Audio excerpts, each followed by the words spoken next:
Hi friends, இன்றைக்கி mummy's கிச்சனில் கோல்டுக்கான ஒரு ஹோம் ரெமெடி தாங்க பார்க்க போகிறோம். இது ரொம்ப சூப்பராக எஃபெக்டாக இருக்கும். இதை நீங்கள் ப்ரிப்பேர் பண்ணிவிட்டு 3 டேஸ்க்கு மார்னிங் அண்ட் ஈவினிங் வந்து டீ காஃபி குடிக்கிற மாதிரி எடுத்துக்கலாம். அதுக்கு இந்த ஐட்டம் எல்லாம் தேவை.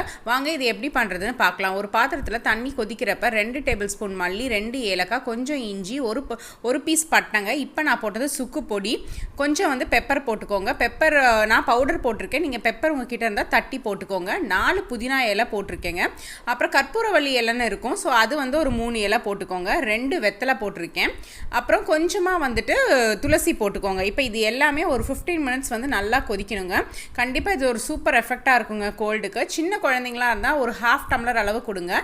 இப்போ வந்து நான் இதில் பனங்கல்கண்டு போட்டிருக்கேன். இது ஆப்ஷனல் தான், வேணும்னா போட்டுக்கலாம். ஏன்னா நம்ம பெப்பர் எல்லாம் போட்டிருக்கங்காட்டி கொஞ்சம் காரமாக இருக்கும், ஸோ குழந்தைங்க குடிக்க மாட்டாங்க, அதனால தான்.